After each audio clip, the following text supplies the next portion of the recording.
Hey guys, I hope everyone's day is going well, and today we are looking at MK1 YoYo's newest release, and it is a collaboration with Lord of the Rings. This right here is the MK1 YoYo's Ring Bearer. This is an absolute beast of the yo-yo and is also one of the coolest yo-yos I've ever reviewed. So without any further ado, let's jump right in. So for starters, you guys know I gotta give credit to MK1 YoYos for making this entire video possible. They reached out to me and sent me this yo-yo to review, so I'm super appreciative to them. I've worked with them on a ton of different reviews in the past and they've been great to me. So thank you MK1 YoYos. All of their links, contact information, and store are gonna be in the description down below. So when you finish up with this video, be sure to head on over there and check out all their good stuff. But let's talk a little bit about this very special yo-yo. I want to first give you guys a little bit of background on this yo. We'll jump into how the yo was designed and then talk about the playability. So yes, you heard that right in the beginning. This is a collaboration between MK1 YoYos and Lord of the Rings, the franchise itself. And this yo has so many cool little features that relate to the series itself. So I'm going to walk you guys through what we're working with here. So for starters, a lot of the different colorways that this yo comes in are actually inspired by The Hobbit and Lord of the Rings. And so as you can see, as I'm flipping through the page here, there's a bunch of different colors of the yo-yo and they all have their corresponding names, which is super cool. I'll be honest, I don't know how MK1 YoYos managed to make this partnership a reality, but huge kudos to them. This is the first yo-yo company that I've ever seen do something this crazy with a major franchise. So before I walk you guys through what this yo-yo is all about, let's talk about the unboxing experience because it's pretty cool.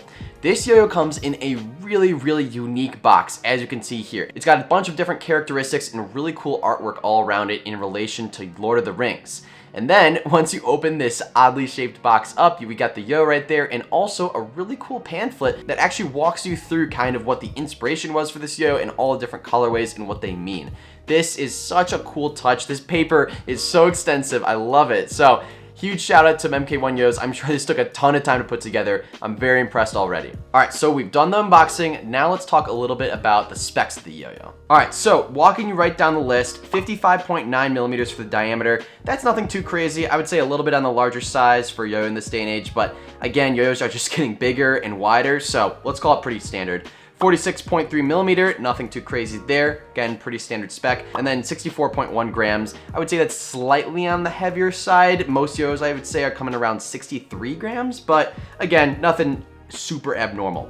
Then the body of the yo-yo, this kind of red piece right here, 7075 aluminum. Love to see 7075 aluminum used with this. It's a stronger, more durable grade of aluminum, and also I just think the yo-yo plays a lot better. And then the rims themselves are stainless steel. As for price, this yo-yo goes for $100 for almost all the colorways, except $111 for the one ring and unseen black colorways. All right, so let's walk around the yo-yo and just take a look at some of the key features. So for starters, this is a really good looking yo-yo. I personally love the colorway that I received. I think this kind of Iron Man color looks really cool with the gold rims and then the very royal red colorway. I think it just overall looks like a very flashy yo-yo. I got the polished version right here, and so as you can see, there's a bunch of other colorways. Some have a polished finish, some have a blasted finish. I love the way this polished finish looks. I think it's so shiny and flashy. And when I took this thing to the Chicago Yo Club a little bit ago, it caught everyone's attention. Everyone wanted to play it. So overall, I'm super happy with this colorway. Starting out with the shape itself, this is a really nice kind of organic, but also competition-oriented shape. So I would say like around the edges and everything, it feels a little bit more rounded off, a little bit more curvy. But as you can see, there's those pretty solid cuts that lead down to some lower walls. So it's kind of hard to categorize what the shape of this yo actually is. I would say it leans a little bit more on the organic side, but with some competition cuts. Let's just call it that.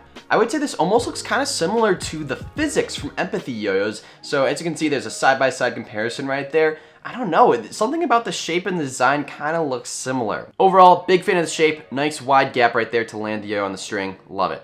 Moving on over to the cup, we've got a really cool engraving design. Look how awesome that looks. It looks honestly wild. And again, the polished finish continues into the cup as well. We can see we've got those really beefy stainless steel weight rims right there, and then a couple cuts that lead down to a flat center. So overall, I'm a big fan of the design of this yo. I think it looks super flashy, it definitely catches everyone's attention, and the colors go well together along with the engraving and art.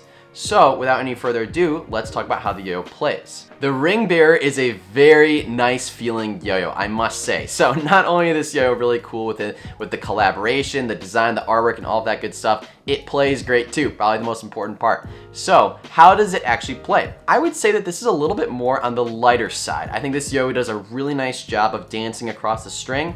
I found it very, very easy to pick up pace, jump between different mounts, and kind of change direction. And so I would categorize it just slightly more on the light and floaty side, but nothing extreme.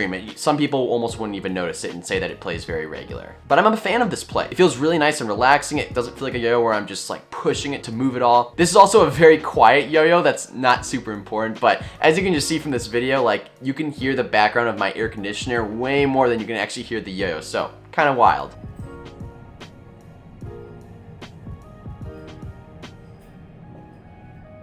But overall, I really like the play of this yo. It's super solid. It's got a ton of stability. I would say that those weight rims are really doing their job and definitely keeping this yo in the same plane. I'm a huge fan of that. So it's that nice balance that a lot of people look for where it's light on the string, it plays kind of light, but it also has that stable feel, which a lot of competition people will know and love. So as I hinted at a little bit earlier, fast tricks are super easy with this yo. I didn't really have any problem getting this thing up to some pretty crazy speeds. Whips, hops, and slacks, those were all really good as well. As I mentioned, it's got a very nice open gap to land the string in the yo-yo, so no problems there. Was hitting all of those different tricks. I would say one thing that I do want to critique this yo on, and I'm not sure if it's just the version I got or whatever the case may be, I didn't love the response system. I found that it was a little bit unpredictable here and there. I'm not sure if this is response pads or if I was using the wrong string or whatever, but by all means and measures, I just found it to be a little bit inconsistent. Sometimes it would bind, sometimes it wouldn't, as you can see right there. And that just made regens and tricks like that just a little bit more uncertain. And again, this could be an easy fix with just some new response pads or something like that. But just want to give you guys my honest opinion. I found binds to be a little bit slippy and unpredictable here and there. Grinds also can't really be done that well with this yo. Now, I personally got a polished finish. You can also buy a blasted finish, and I'm sure this thing would be a beast at grinds, but just throwing it out there, I got a polished finish. Grinds are not the best, or they're not as good as it would be if it had a matte or blasted finish. Horizontal was really good with this yo-yo. This yo-yo is a very fast mover, and which is especially useful for horizontal tricks, and it stayed on plane really, really well throughout all the different tricks. So I'm a fan of that. I think it checks the box there. And overall, I must say this yo has a really nice, fun feel. It's not the kind of yo that you'll play, you know, for a little bit and just kind of get bored of, or it'll feel stale and not fun. This is a really fun feeling yo. And I think you can attribute a lot of that just to the fact that it's got a little bit more of a friendly shape. It's not that rigid competition shape that we all see all the time. This is more of like kind of a fun, organic shape. So I think this yo strikes a really good balance of being a great performer, but then also having a shape that's fun to hold in the hand, fun to play with on the string, and in general, just a good feeling yo-yo that you don't get bored of. All right, so in conclusion, the Ring Bearer is a really solid yo-yo with an awesome background. The fact that MK1 yo-yos could collaborate with Lord of the Rings is absolutely nuts to me, and I'd love to see more companies do something like this. The attention to detail when it comes to the unboxing and the design of the yo-yo and the colors is really, really incredible. And again, I gotta give credit to MK1 yo-yos for pulling this kind of thing off and putting so much effort into making this a reality. The yo-yo plays really, really well. It's a nice, friendly, totally capable competition yo-yo that also has a nice lightweight to it and can dance around the strings. I really don't think anyone's gonna be disappointed with this thing, so definitely, again, be sure to check all the links in the description down below if you're interested in buying this yo or learning a little bit more about MK1 yo-yos and the story behind this throw. All right, I want to thank you guys all for taking the time to watch this video. If you did enjoy, be sure to leave a like. Also, if you're new here and haven't seen the videos before, hit that subscribe button so you can see whenever I post a new video. I hope you guys all have a great rest of your day, and I'll see you next time. Peace.